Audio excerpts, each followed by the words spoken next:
आज जब हमारी काम वाली काम करने आई, वो बहुत उदास थी। उसकी आंखें लाल, बाल बिखरे हुए थे। बर्तन मांजते हुए बीच में वो अपने सिर को दबा रही थी, जैसे उसके सर में तेज दर्द हो रहा हो। उसे टटोलने की कोशिश की तो वो फूट कर रो पड़ी। मैंने उसे सांत्वना देने के लिए उसके कंधे पर हाथ रखा और पूछा, क्या उसका अपने पति से झगड़ा हुआ है? उसने सिर हिलाकर ना में उत्तर दिया। बताएगी तभी तो मैं कुछ कर पाऊंगी। मैंने कहा, मैम, मेरी बेटी कहती है मैं नौकरी छोड़ दूं।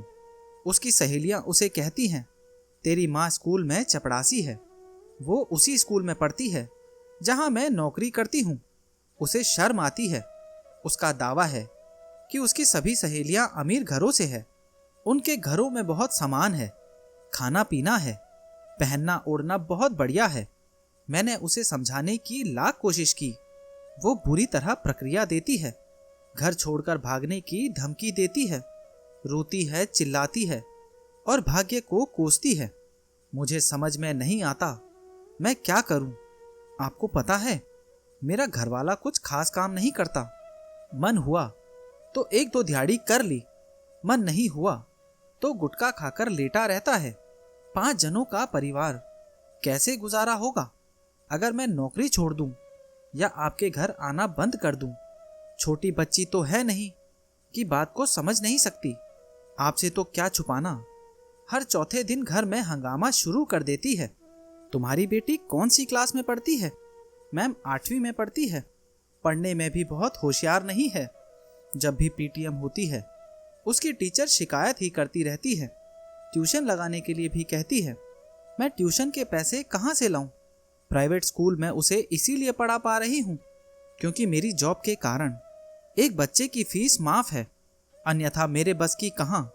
बाकी दोनों बच्चे सरकारी स्कूल में पढ़ते हैं। अपने घर परिवार की बात है, किससे साझा करूं, किसके आगे रोऊं? कल तुम समय निकाल कर मेरे पास आओ। क्या नाम है तुम्हारी बेटी का? याद आया, सपना। सपना को भी अपने साथ ले आना, मैं उससे बात करूंगी। वो अगले दिन मेरे पास नहीं आई। शाम को बर्तन साफ करने आई तो मैंने पूछा कि वो सपना को क्यों नहीं लाई। उदास तो वो पहले से थी ही। उदासी ने उसके चेहरे पर एक परत और चढ़ा दी। मैम, सपना ने आने से मना कर दिया। चिल्लाकर बोली, मेरी बुराइयों का ढिंढोरा पीट दो। मुझे नहीं पढ़ना उस स्कूल में जहां तुम चपड़ासी की नौकरी करती हो। मुझे कहीं नहीं जाना तुम्हारे साथ। मन किया उसे एक चांटा लगा दूं, पर यह सोचकर बेटी जवान हो रही है, मेरे से तो पहले से ही चिड़ी रहती है और कोई समस्या खड़ी ना कर दे, चुप रह गई। बात बढ़ जाती तो उसके पापा भी उसे पीट देते। मैंने उसे 2-4 दिन रुकने को कहा, मामला थोड़ा ठंडा पड़ जाए। मैं ही एक दिन तुम्हारे घर चलूंगी। मुझे कहीं जाना पड़ गया। पूरा 1 महीना मैं शहर से बाहर रही। मुझे यूनिवर्सिटी की तरफ से प्रोजेक्ट देने जाना था, फिर स्टूडेंट का ट्रिप था।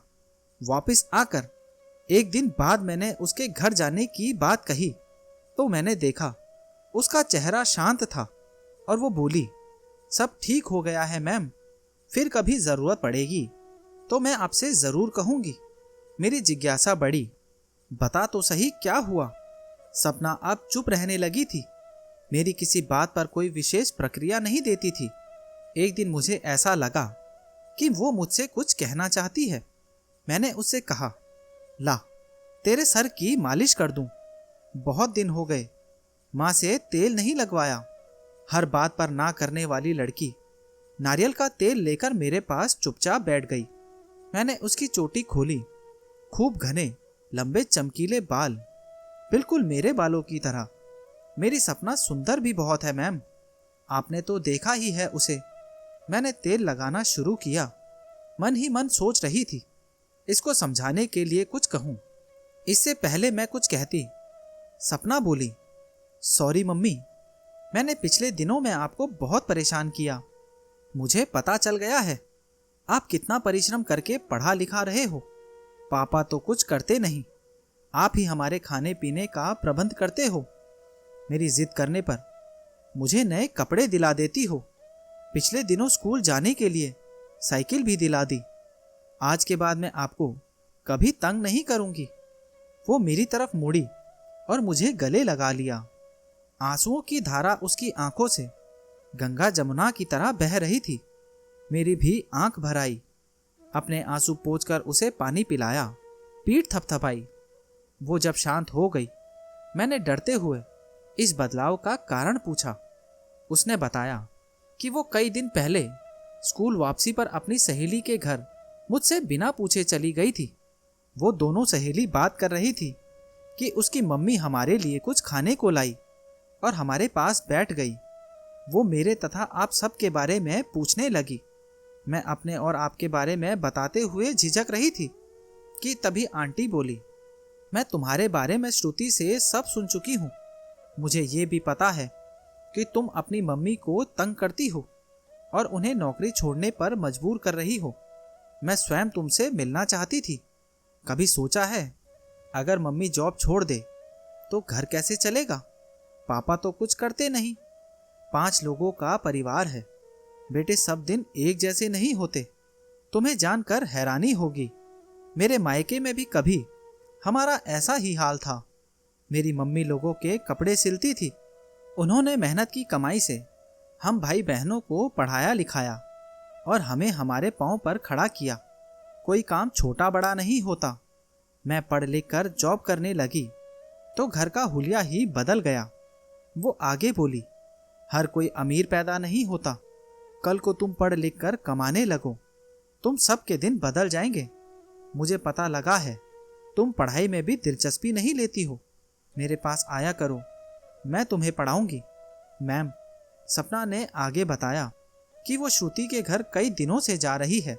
मैं तो स्कूल से देरी से लौटती हूँ। श्रुति की मम्मी ने उसे विश्वास दिला दिया है कि वो पढ़ लिख कर एक दिन बड़ी ऑफिसर बनेगी तथा घर की गरीबी दूर करेगी। श्रुति की मम्मी स्कूल टीचर है और सपना को समझाती भी है और उसे पढ़ाती भी है। सपना श्रुति की मम्मी से बहुत प्रेरित लग रही है। एक बात और मैं आपसे साझा करना चाहती हूँ। मेरे से सपना की हालत देखी नहीं जा रही थी। मैंने एक दूसरे स्कूल में अप्लाई किया था, मुझे वहाँ नौकरी मिल गई। जब मैंने ये बात घर में बताई तो सपना ने मेरे गले लिपट कर कहा, मेरी तरफ से कोई समस्या नहीं है, आप यहीं ठीक हो। जहाँ आपको नौकरी मिली है वो स्कूल कितनी दूर है, आपको आने जाने में दिक्कत आएगी और आप बता रही हैं कि तनख्वाह भी कम मिलेगी। मैंने कहा, ठीक है, जैसा तुम कहो। मैम, अब मैं इसी स्कूल में काम करूंगी। मैं देख रही थी सपना अचानक कितनी बड़ी और समझदार हो गई है। तो दोस्तों, ये कहानी आपको कैसी लगी और इस कहानी के बारे में आपकी क्या राय है, नीचे कमेंट बॉक्स में ज़रूर बताना। और अगर अभी तक आपने चैनल को सब्सक्राइब नहीं किया है तो सब्सक्राइब कर लेना।